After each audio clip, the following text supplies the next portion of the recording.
Hey, what's up, guys? This is Cody the Coin Raptor, and today I want to go ahead and talk to you about a huge amount of options that are going to be expiring in March, and I'm also going to go ahead and break down our recent price action as well and give you my thoughts on the market activity. But before I get to that, be sure to subscribe, be sure to hit that like button, and be sure to follow me on X. So Bitcoin has been really kind of sideways for the past couple of days. We see here that Bitcoin has been kind of stuck in this channel here between the support band that I've drawn out here and then this resistance level here at about 97,000. Bitcoin has kind of not really gone anywhere for a little while, ever since we made an all-time high back on the 20th of January. And I think that the way things are trending right now, it's very possible that we'll wind up getting some more action inside of the support band here. I think it's actually pretty possible in the foreseeable, we'll call it about a week or so, that we'll actually see Bitcoin come back into the support band before another rejection sends it much higher, because that seems to be the overall trend right now we've seen with the choppiness for the Bitcoin prices. Now, I want to go ahead and get right into the most important thing I want to talk about today, which is the Bitcoin options setup for the 28th of March. So on the 28th of March, there is about $10 billion of options set to expire on that Friday. Most of these are going to be call options, but there's also going to be a large amount of puts. Now, what's interesting about this is the fact that you take a look at the max pain price, it's only sitting at $85,000. So this means largely that traders tend to be a little bit more bearish going into this March. And the max pain price, if you believe in the max pain theory, means that the price will tend to move towards the max pain price. That's the price in which the options holders suffer the greatest losses. So largely, this means that traders right now can expect close to an 85K Bitcoin in March. And if this happens, we could see huge destruction of and liquidation of many, many long positions. And I think this would actually be kind of a cause for concern, at least in the near term, with there being such a large amount of these contracts that are taken out on the short side. Okay. Now, if we see a large increase in the Bitcoin price, on the other hand, we could actually see a large number of liquidations as well. Something to keep in mind, we're going to see an awful lot of volatility over the next couple of months. And quite frankly, this $10 billion expiry is going to hang over the market, and we're going to wind up seeing a concerted effort to push Bitcoin prices lower and lower and lower back to or somewhere around the 80K region in the next couple of months. So keep that in mind.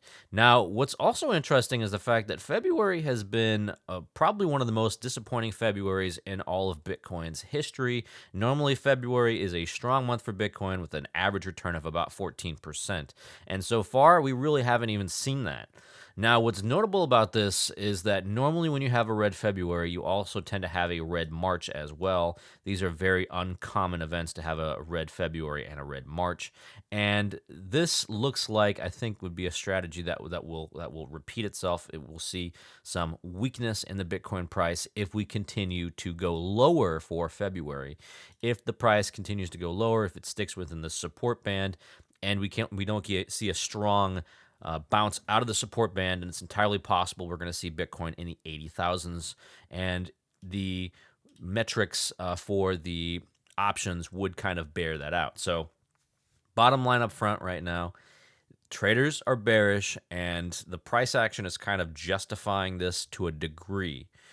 Now, as I said before, if in fact this support band holds and we get a strong rejection off of that level, then it's very possible that we could see cascading liquidations for shorts, and then we could probably see a retest of this all-time high at 107.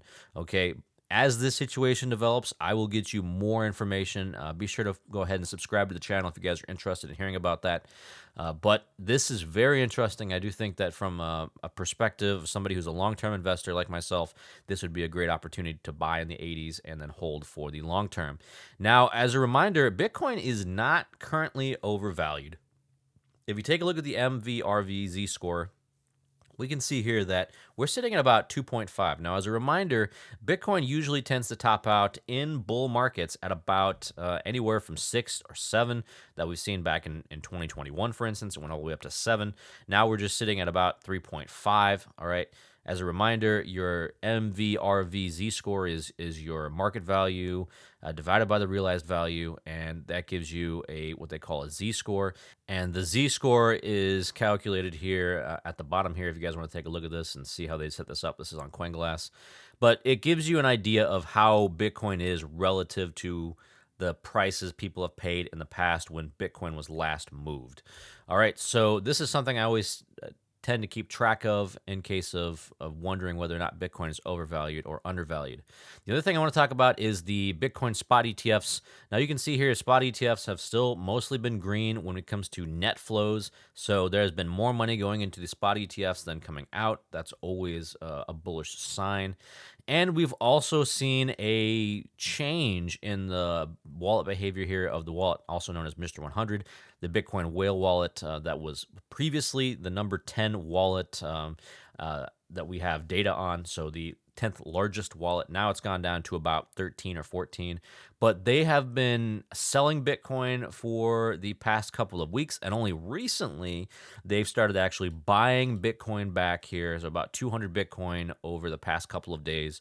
Something that's very interesting. And I do think that this whale is going to continue to accumulate over the next couple of days.